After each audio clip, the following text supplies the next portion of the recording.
I sat alone in the dark room that would now be my home for the foreseeable future. The back of my throat still stung with bile, and I felt nauseous, but there wasn't anything in my stomach to throw up anymore. I couldn't stop thinking about that sickening yellow smile Mr. Harrod had given me as he shook my hand and gave me that dime store welcome tagline. What exactly had I just done? Was any of that real? I know I signed a real piece of paper and I know there was a real pen in my hand, but those feelings that I had, the way I couldn't read the contract, the sound of Mr. Harrod's voice, and all of those sickening smells, was I really just imagining it?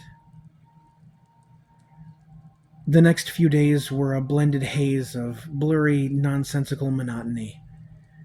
Here's your login username and password for the computer. Make this new work email address. Download this scheduling app. Fill out these tax forms. Nothing was out of the ordinary, and everything felt completely normal as far as getting set up at a new job, so I decided to relax my guard a little bit. My dad was less than thrilled about me having signed the employee contract without giving him a chance to look over it first. I don't know what he was expecting. It's not like I would have been able to ask Mr. Harrod if I could take a picture and send it to my dad real quick anyway. But after hearing about my situation and how I would get set up here, he relaxed and told me to stay safe and keep him updated about if I needed anything at all. I neglected to tell him about the uneasy feelings I was having. After all, I was probably just imagining them. As time went on, I started to recognize faces and learn names. Routines began to set in, and things started to feel normal. Mr. Harrod was your typical run of the mill shady hotel owner. If you forgot or lost your key too many times, he would joke that every time you needed a key, he would charge you $10. This was a test.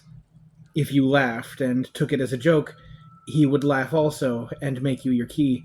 But if you took out your wallet and you paid that $10, from then on he would be very serious about it and instruct all of us to make sure that we charged you $10 every time for a new key. This was slimy, of course, but more wring your hands together, twist your mustache sort of evil, the kind of stuff you'd only see in cartoons. One thing I did learn for sure in those first few weeks was that Johnny was a very peculiar man. Him, his wife, and his four children all lived in the same sort of room that I was staying in. Just thinking about six people trying to share the same space that I had was claustrophobic. He was one of those conservative gun nuts that took every opportunity to make people feel uncomfortable for the sake of making himself feel tough. But despite that, he was unusually kind and welcoming to me. It always felt suspicious, like he was trying to keep me happy for something, which made no sense at the time because I had already taken the job and signed Mr. Harrod's contract. I would be working the night shift hours while Johnny would now just be working in the afternoons, and Angela would keep working the desk in the mornings. As I had suspected, Johnny was at Mr. Harrod's every beck and call. Before I had arrived, Johnny was expected to be available for anything 24/7, and he was ecstatic that he would finally be just working one person's shift instead of two. The first couple of weeks, it was just me and Johnny in the lobby for the third shift hours.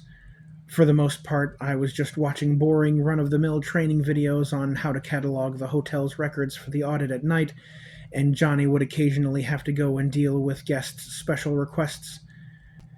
He would only ever be gone for about an hour at a time, and he would always come back no worse for wear. Maybe a little clammy or out of breath like he had been running, but nothing I thought I should be concerned about.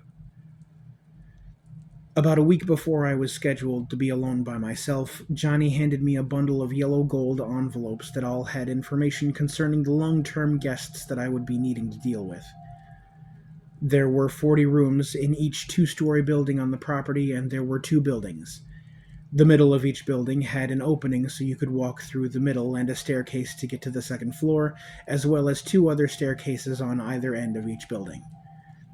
There was a wooden rail that ran all the way around the walkway on the second floor of each building, and each room had one window next to its door. The secondary building was for regular guests: truckers, travelers, people down on their luck and needing a place to stay for the night, and couples trying to liven up their marriage with a spicy date night at a hotel 5 blocks away from their house. But the main building was the one that had the office attached to it, and it held all of the long-term guests that Mr. Harrod had personal investment in. Johnny told me that I wouldn't really need to know anything ahead of time, and that I should just keep the envelopes on hand and consult them in the moment to know what I would need to do. He said it with a smile that told me he was probably messing with me, so that night I opened up one of the envelopes at random just to take a look inside and see what I might be dealing with. The first envelope read, "Mr. Otis and his owner." It didn't take long for my face to drop in indignant disbelief at what I was reading. I picked up the next envelope that read, "Ray of Sunshine," and again I scoffed, my eyebrows furrowed in confusion. The next envelope read, "The Face Stealer," and the name was enough to know that the contents would be more of the same.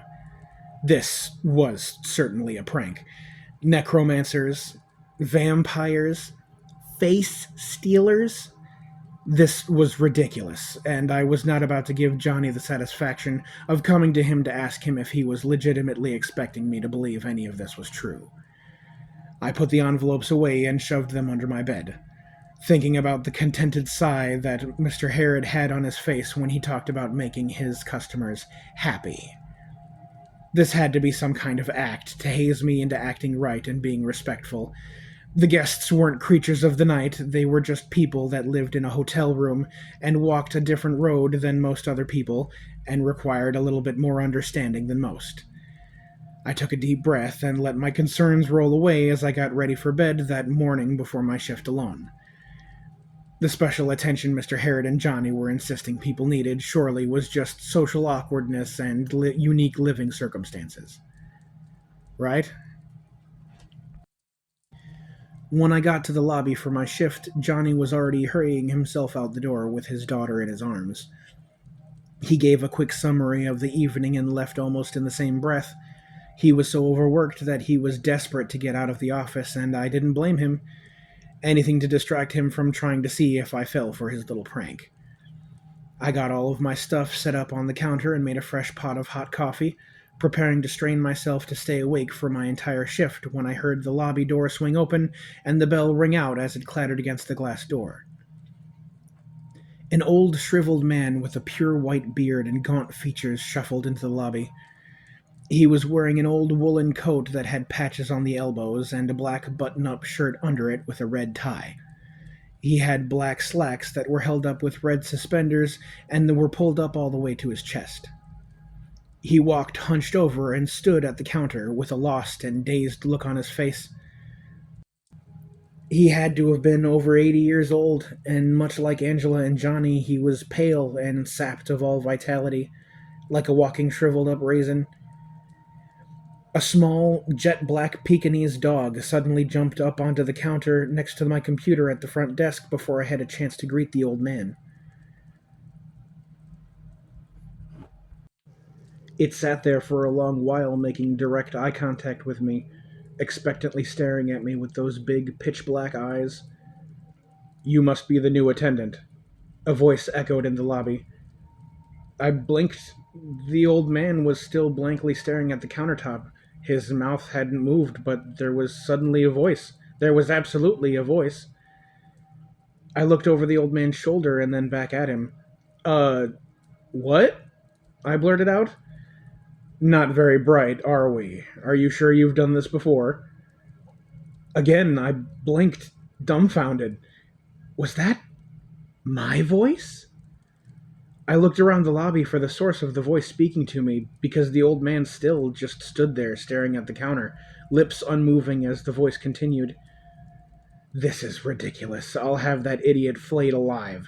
You were to be instructed that I hate having to speak to humans like this. It is beneath me." My eyes grew wide as suddenly everything clicked together in my head. I slowly looked down at the dog on the counter and made eye contact with it again. Mr. Mr. Otis?